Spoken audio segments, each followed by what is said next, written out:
You are listening to the What a Word podcast, an interview style podcast where guests bring their unique experiences and insight on culture, life's challenges, and faith. Each episode is seasoned with words which will inspire and encourage. Now, here is your host, Ryan Sharp.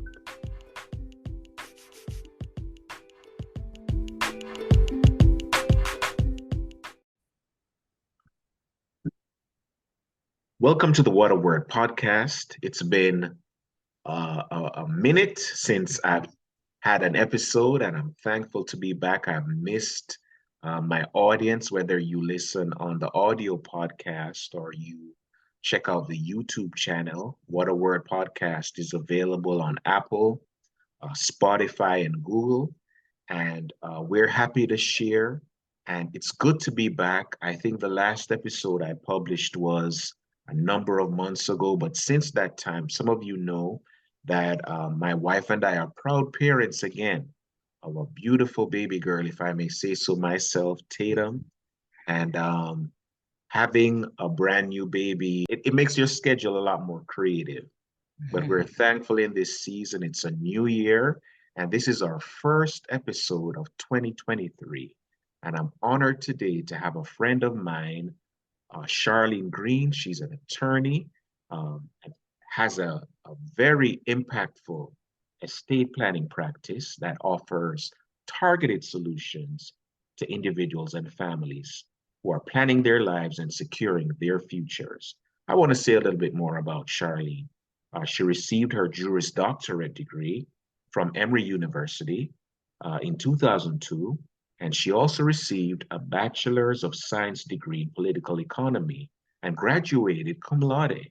Um, there's a lot more to say. In June 2014, she was the featured attorney for the Attorney's Corner in the Atlanta Tribune magazine, titled Sharline Green, Esquire, Real Estate Lawyer, Protects Families and Children.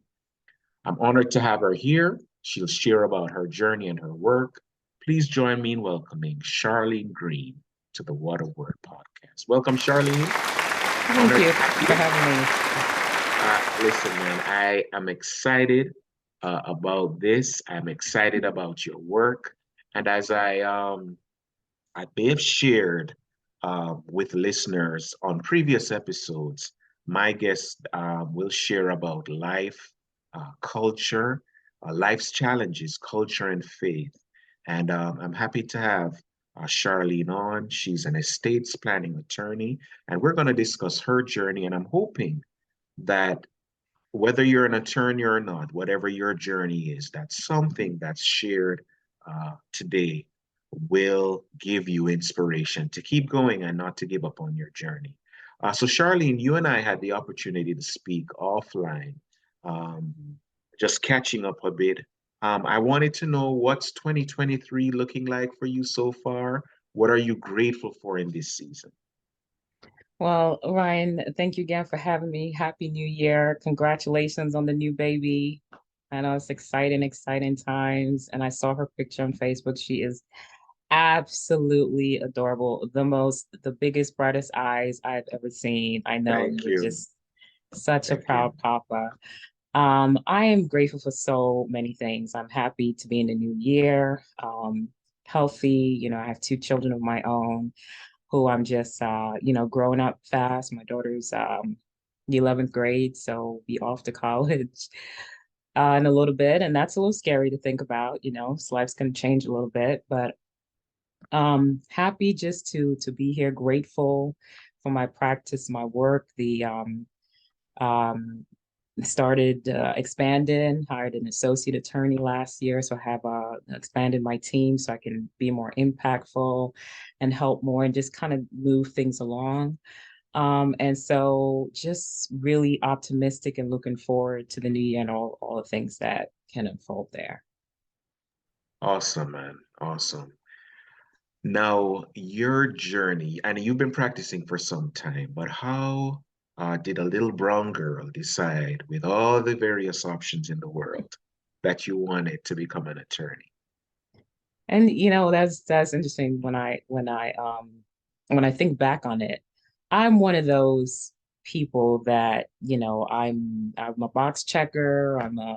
You know, I don't, I'm not, I am creative. I'd stop saying I'm not creative, but I like the box, right? So I earlier on, I wanted to figure out, I think maybe I was end of elementary school or something like that, middle school. And I grew up in Queens, New York. And we were talking about, careers, what we wanted to do. And I was asked that question, and it just dawned on me that I didn't know, what I wanted to be. And I was 12 years old, and I was determined to figure it out.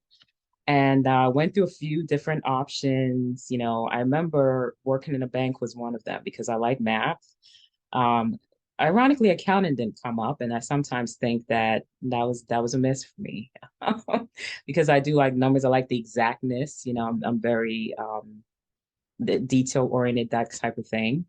But what happened was my parents and I was involved in a car accident my some of my 12th year while I was 12, and we went to a lawyer's office a couple months later. And I remember sitting in the lawyer's office, and I know I was 12 years old, and this man, and he couldn't have looked, different from me, a younger Caucasian man, and he just the way he spoke, the way he assured my parents that he was going to be able to help us. They didn't understand the process, they were scared, and I just remember the calmness, the how articulate he was, and the assurance that he gave them. And it was right then and there that I decided that's what I want to do. And I never wavered. I never changed it, never looked back, never questioned it. Just that was it. 12, that was it. I was going to be a lawyer. And I didn't, I knew all I knew at that point was that law school was involved. But, that's kind of my journey. So I decided from there, and man, never, well, about a few years ago, or maybe about 10 years ago, I did contemplate switching careers and things like that. But other than that, but earlier on, I just kind of made up my mind, went for it. And I'm glad you touched on law school. For many of us, many attorneys of color, our experiences differ. How would you describe yours? How was your law school experience? So law school is a blur. I mean, it was at that time the hardest thing I'd ever done in my entire life. It was challenging. It was fun. I got to meet a lot of new people. My biggest regret was not staying present more and really enjoying the people. Um, I look back and there were just so many missed opportunities. I was so focused on, the tangible, just getting through and making sure that I made good on my investment, but I missed out on the smaller things. Emory's a great law school. It just, brought together a wonderful mix of individuals. I remember we were a smaller class. I think one of the smaller class, there was only 211 of us. The African Americans, we were even, smaller than that. There was a handful of us, but we had I still pretty much, at least the ladies, are in touch with most, about half of them.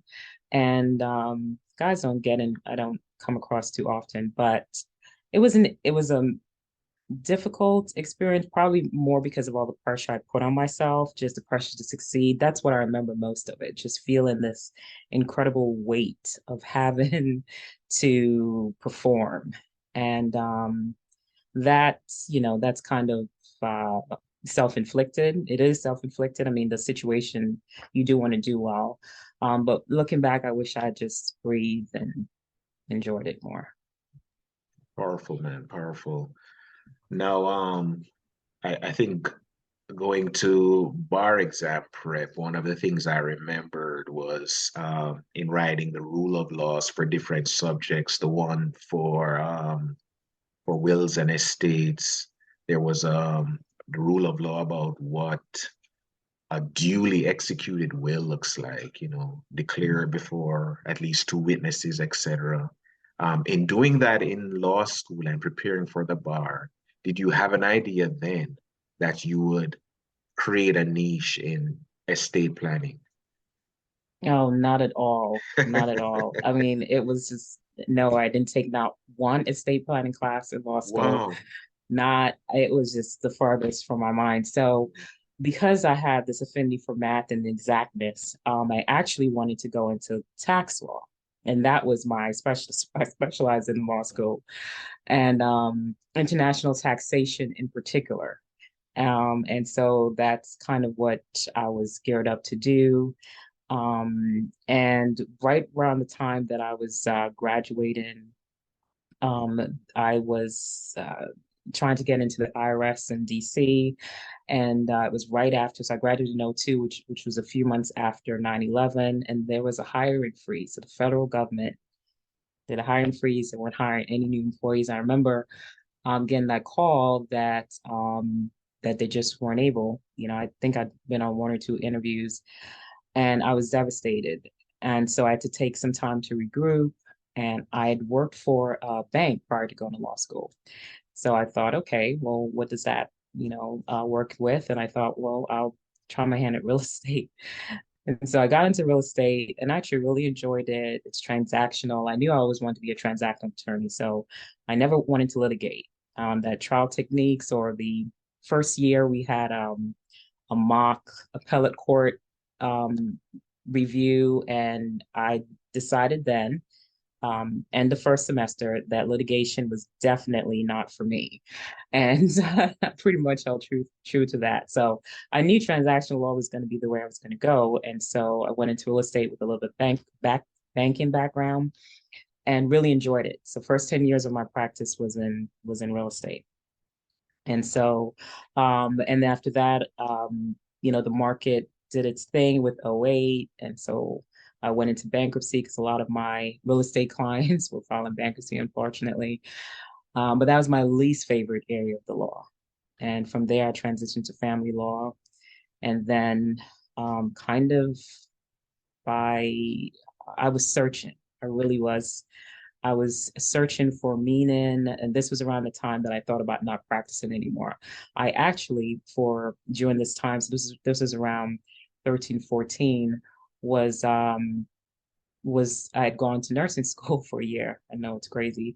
And it was while I was in nursing school, I was on Facebook, which at the time I rarely was ever. And I saw this ad from an attorney who said this was the pitch. Um, it's something to the effect that you'd gone to law school, it didn't pan out the way you wanted to, you really want to help people, and you're frustrated. And I can show you how to love your practice again, love the practice of law. And I thought, okay, let me give it a shot. And went through the program and realized that it answered a question that had been that was really essential to me. A few years back, I'd gone through a divorce, and I had my son was born prior to that, and I was struggling. I'd gone through some postpartum, and I was struggling with that, my own mortality and what would happen to my children. That was a legitimate question that I had. And I was embarrassed that I'd been practicing law probably about 10 years up until that point and really hadn't answered that question. I had a good answer for it. Like I really didn't know, like, what would happen to my kids if, I passed away. And so I started on the path of pulling together. I knew that this was not acceptable. And after going through that process and piecing things together, meeting this attorney kind of was the final piece of that puzzle because she laid out just, her niche was work with parents and estate planning. And her plan was perfect for me. I mean, it was just absolutely perfect. And so I decided at that point that this was what I wanted to give back. I didn't know, as a practicing attorney for 10 years, how to properly plan for my own family, for my own children. I knew that wasn't common knowledge for the average person, and I wanted to make that available. So that's kind of how I got into estate planning. I like that. Because Charlene, someone looking on, and we're going to touch on your practice and just how impactful it is. But many people don't understand that a lot of attorneys go through that season where we're wondering whether we made the right decision, one, in terms of a career, and also just trying to find our footing takes, it's a painful process. And I think it's not often stated to individuals how difficult that is. And I'm happy because the individual you described sounds, it's akin to like a mentor. I mean, in terms of you finding your footing and helping you to find your way. And I think every parent has that moment when we consider what would happen to our children if we were no longer here. So I think that's awesome, man. That's awesome. Say something to that attorney who is listening now, who is probably regretting, probably has some regrets about their space in law. Well, law is such a, like anything else in life, it's a personal journey. So, and the one thing looking back, so I've been practicing out for about 20 years, I can say, be easy on yourself. It's okay, right? So you went to law school. There was a reason why you went. Try to get in touch with that, because it's this huge, you get caught up in all of the pomp and circumstance and the grades and, if you want the firms and the offers and all of that. And you can sometimes lose yourself and lose your focus. So remind yourself of why you went to begin with, right? And get back to that place. And if you have moved on and if it's no longer a passion for you, then don't be afraid to move on. The wonderful thing about law is that you can use it in any area. I mean, there are lawyers everywhere doing everything. It's a wonderful platform. You're able to, the training is invaluable. I mean, you can read a contract, you can understand, you can articulate, you can analyze. So the skills that you have developed are wonderful skills, and you probably paid a pretty penny for it. So, just reshape that if you need to. Get in touch with, like I said, why you went to law school. And this goes for, across the board, because in so many fields, sometimes you'll get burnt out. I mean, even in what you love, it can be a dual-edged sword. You want to really do well, and then when you start, you get overworked and you get tired, you get burnt out, and you just have to, why am I doing this? And then how can I do it? Is it the thing, or is it how am I doing it? Right? And you tackle whichever one of those is the real issue. So I like taking quiet time. I meditate. I go off to the side, and I just get quiet. I love that text in the Bible that says, in the stillness is where you'll find God. Be still and know that I'm God. And so many years ago, I discovered that when it's quiet, when I'm still, that's when the answers come. And sometimes you have to do that, and you've got to shut out all the noise and all the expectations and all this. One of the things I had to come to grips with was, what does it mean to be a lawyer? I didn't look like the traditional lawyer. I'm not a litigator. I don't go to court. I don't, so am I a real lawyer? I dealt with that. You're a real lawyer if you say you're a real lawyer, right? So you're it. You've done it. You have your degree, and it's just whatever you decide to do with it, it's okay. Powerful, powerful. So I used what I would consider fancy words to describe what you do. I want to give you the opportunity to speak to lay people who have little or may not have a great grasp of what an estate planning attorney does. And I imagine for you, those who are familiar with your work, it may be limited to them saying, perhaps she does wills. I could get her to help me with a will. Talk to the layperson about what it is you do as Thank an you. estate planning attorney. Oh, thank you so much. So I love talking about what I do because I really do enjoy helping people. So most of us went to law school for that, right? And when I was sitting there at 12 watching this attorney, what stood out to me and struck me very powerfully was that he was helping us, right? And that's why I wanted to go to law school. I wanted to help. And this area of law, like so many, for me, is very hands-on. So I really do get to help at the end of the process. I feel like people come out of it better with a plan. They feel they're at peace. They know they've done something good for their family. And I have that sense that I'm paying it forward. I'm doing something good, putting it out there that's gonna, benefit. And in particular, like working with parents, especially with small children, because at any stage in your life, you can benefit from planning. So that's what estate planning is. It's just planning for planning and preparing for any point in your life where you may not be able to manage your own affairs, right? You don't have to be deceased or gone for that to happen. You could be alive, you could have been in a car accident, you could be in a coma, you could just be even unavailable out of the country or something like that. It's important to put plans and systems in place that can take care of your affairs, handle your stuff, pay your bills. Power of attorney is a really good and powerful tool that is a part of planning. It's useful. And even among couples, I get a lot of couples who say, well, I'm married. Do I still need a power of attorney? Well, here in the state of Georgia, you do, and I think in many states. I'm licensed here in Georgia, so I'll reserve my advice for this location. But if you do not have legal authority to transact business on behalf of anyone else, even if you're married. So it's important that you empower someone else, give them the authority to do that. And of course, estate planning also involves, what we traditionally think as of death planning. And it's packaging, who will manage your affairs, how your assets are going to be passed on to the next generation.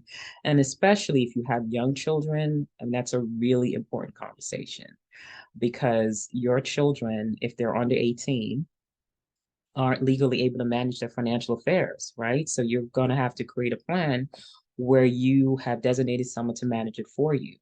And you want to think about who's going to take care of your kids. I mean, that's a really tough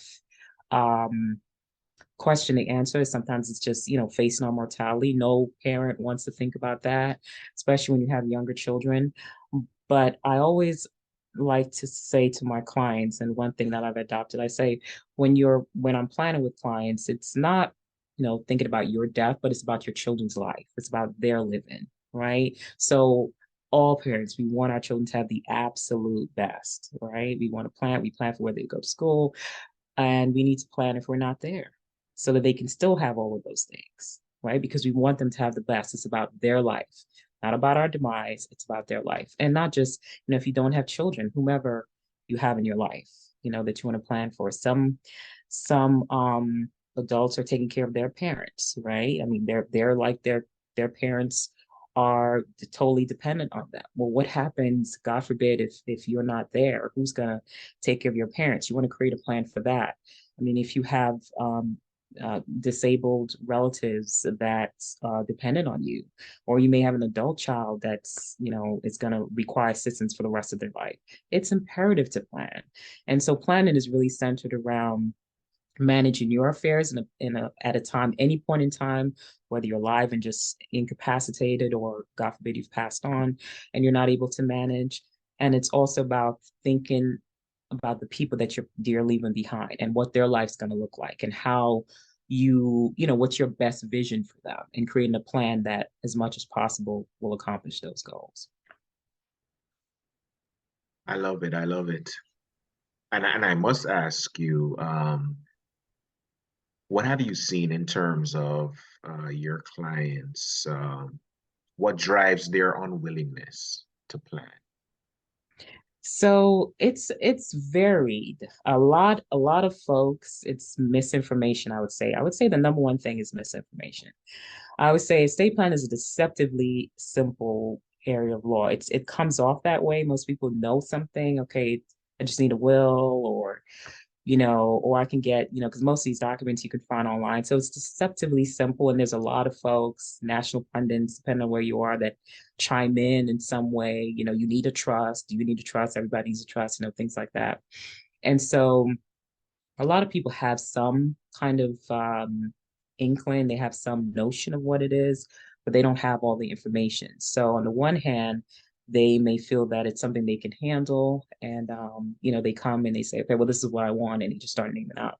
I said, well, let's go through the process, right? Let's go through the process, because estate planning, for me, practicing with me, is based on three things. It's what you have, it's what your goals and objectives are, and it's who you're planning for. So we want to look at all those three things.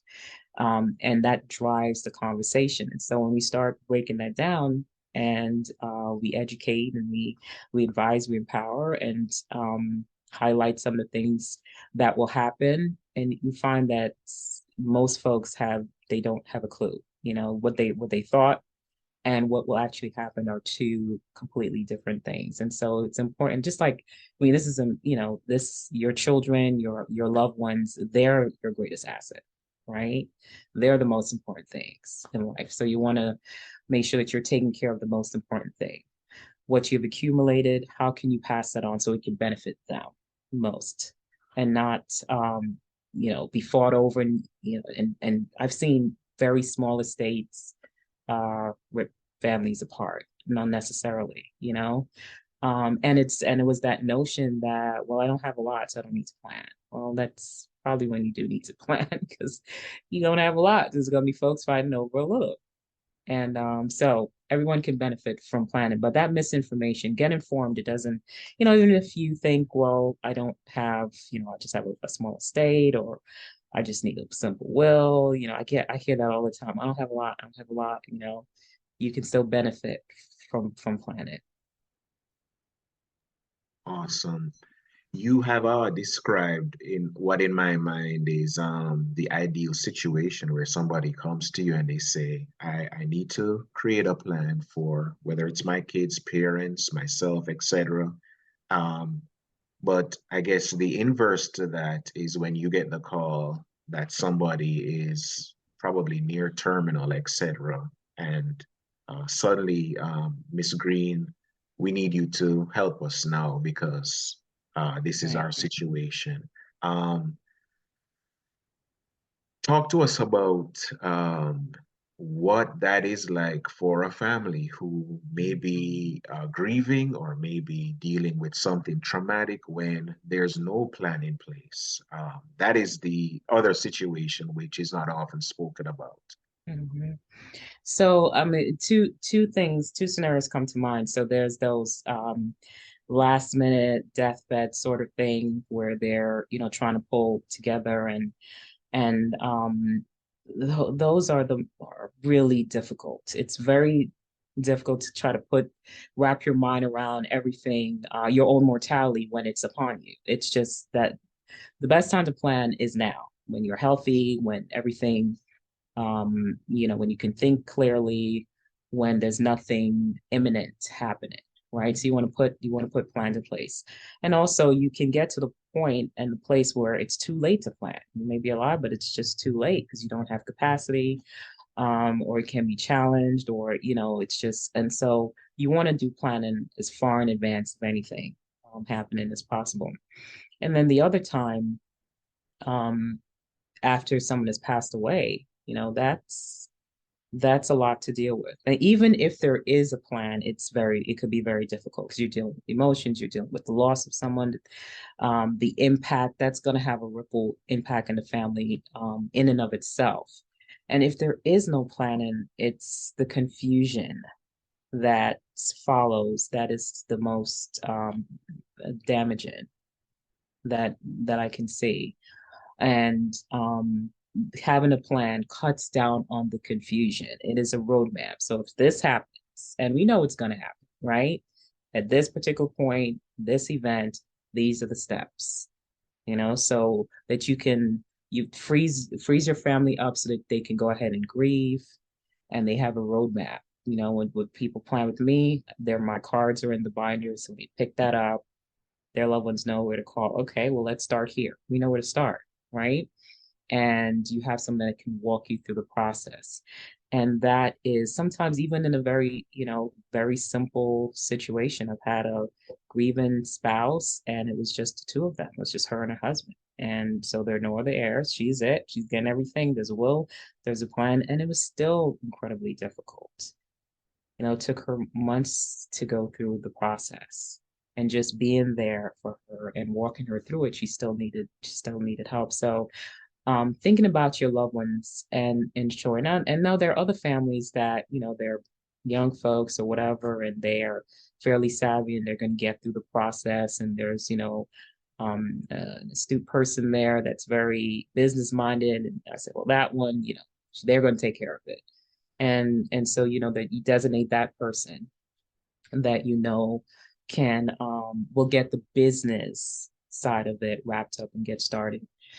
get the process rolling. So it allows you to be able to at least put the right person in place, the people that you know are best suited for that, make your decisions so that even upon dying, it's about them not just communicating your wishes rather than infusing their judgment and having that judgment questioned.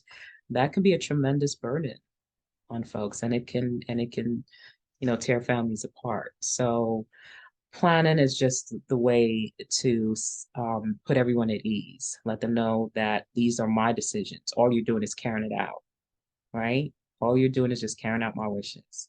And so that's the best way to go on either end. And I'll say this for the person who is listening, who may be wondering, it sounds like there are tons of benefits to having a plan, but it's so sophisticated that I don't know if I can afford it. Would you suggest that that person start small and then it's an investment, obviously, but should they Mhm. start with something small as opposed to having nothing at all because they maybe from their vantage point, what's best for them, they can't afford it at this time? So often, and that's kind of part of the misinformation. So if Mhm. you feel that you can't afford it, then you do want to start small. And that's probably the best plan for you. Because once you start accumulating, having more assets, that's when the plans get more sophisticated, right? So the best advice is to start where you are, get something in place.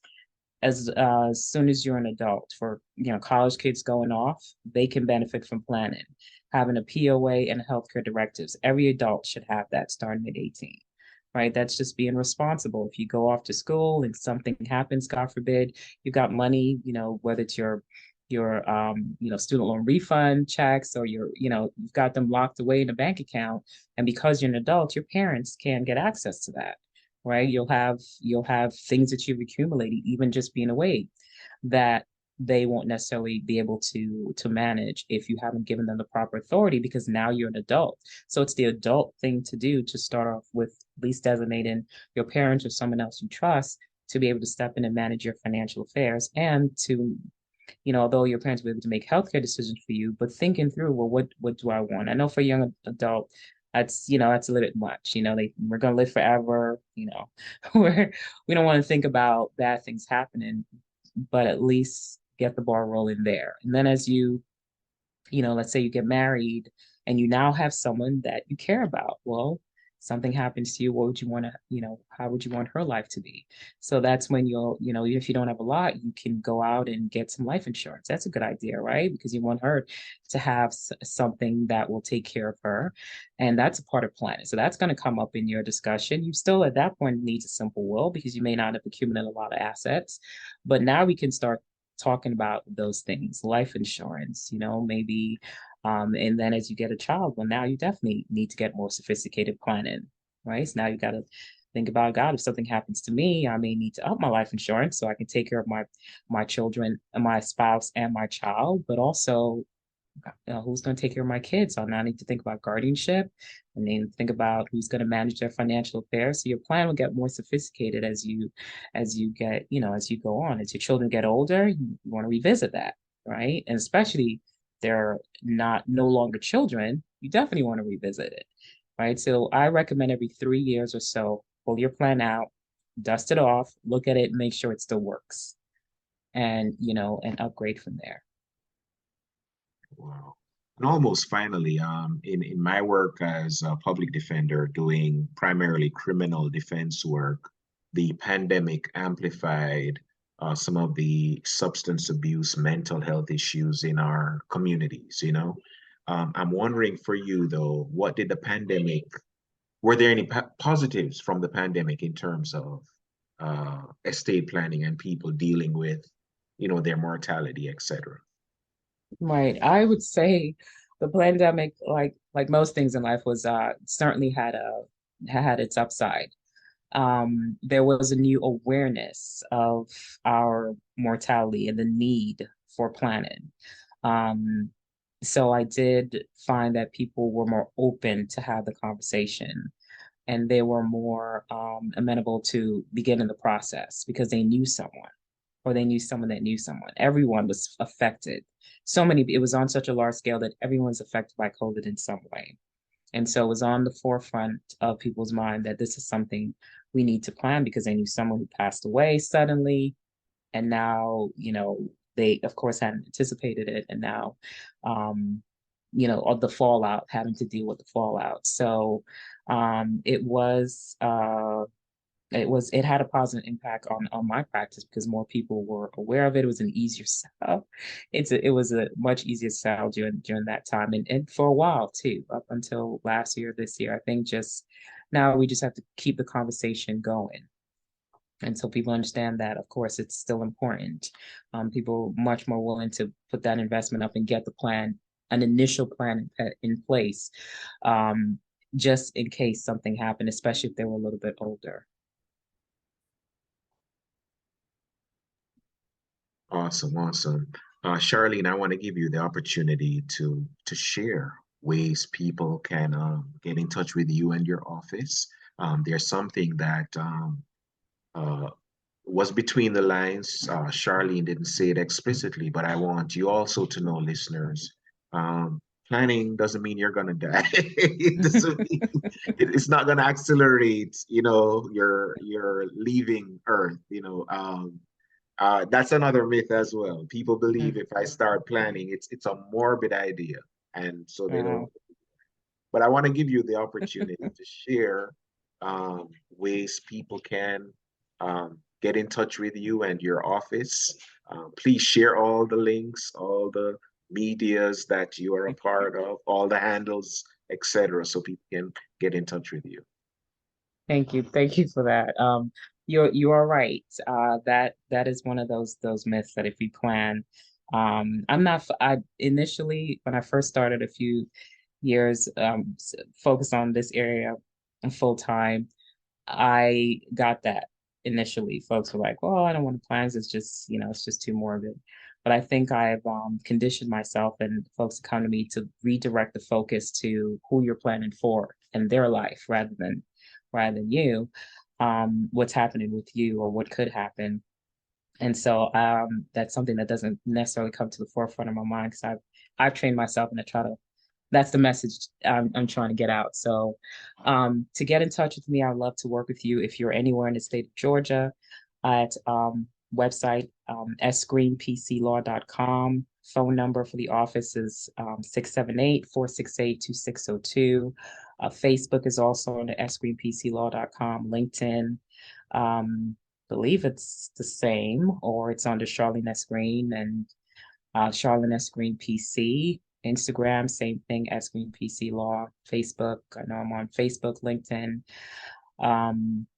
Instagram, are all under sgreenpclaw.com. And that's also the website. Awesome. And I'll be sure to put in the notes Mhm. everything Sharline has said in terms of her contact. If she said it verbally, but I'll put it in the notes so you'll have access to it as well. Just finally, Sharline, talk to us about the benefits of pivoting, because it sounds to me like your journey, and even in reading your bio, there was a point where you were advocating for prisoners' rights. So it seemed like your journey had a lot of, twists and turns, and pivoting was definitely involved. Talk to listeners about the benefits of pivoting as we close out. Absolutely. Definitely lots and lots of twists and turns. So, like I mentioned, getting into law school is all about helping. And I knew I didn't want to be a litigator, but I met one of my classes, Stephen Bright. He's a wonderful attorney. And at that point, he was in charge of the Southern Center for Human Rights, a nonprofit organization here in Atlanta. And I interned there for a year. And Stephen and his team there were instrumental in getting several capital death row inmates, their sentences turned around, overturned, and just by presenting evidence that there were things that went wrong during the trial, or things didn't. there was not enough evidence to support it, but also on a large scale, just improving the conditions of prison. So I was able to go in, interview prisoners, come back with that data with this is while I was in law school, and give it to the very, very smart attorneys there who was able to package that in a way that could, be used to bring around real change, just things like making sure they got their medicine, make sure that the environment was safe. And it was a really eye-opening experience. And it was insanely rewarding work that I always look back fondly on. So that was, but I knew that that wasn't my passion necessarily. I certainly would love to do that, maybe more on a just give back of my time in my time or resources. I've donated to that organization and do that, try to do that on a more regular basis. But I knew that my strengths were in, I call those the concrete areas of law. That's just for the more exact, the exact, like transactional work. And so I went into real estate again because I had that banking background, and just kind of wherever life took me, when my real estate clients needed a bankruptcy attorney, I became a bankruptcy attorney. When I went through a divorce, I became a family law attorney. And when my kids needed a plan, I had to sit down and hash one out, and eventually became an estate plan attorney. So I was, just like the 12-year-old in me, figured out what I wanted to do and just kind of stuck to it.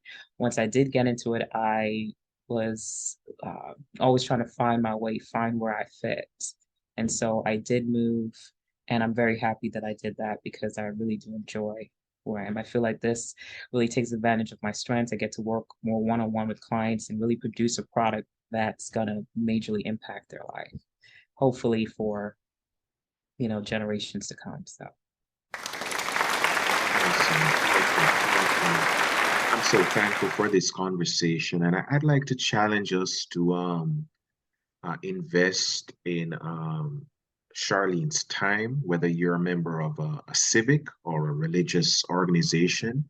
Um, Please have her come to your organization. I think for many of us, we need to start having the important conversations about our mortality. I think it's worth talking through our fears about death, our fears about leaving our children behind, our fears about having life insurance plans that we don't understand, but we've been paying premiums on. Please begin having the conversations with a very competent, compassionate attorney who can help to guide you in your estate planning. Sharlene, thank you so much for sharing with us. Thank you for the impact that you're not no doubt having. And I believe someone who has listened is now thinking it's time to dust off that old will that needs updating. It's time to start addressing some tax savings in terms of a more sophisticated plan.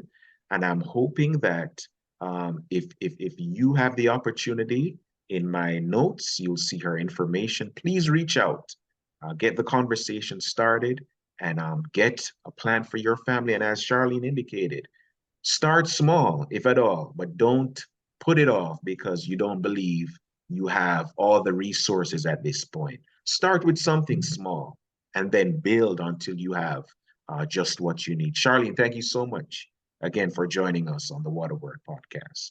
my pleasure. Thank you for having me. Most welcome. Most welcome.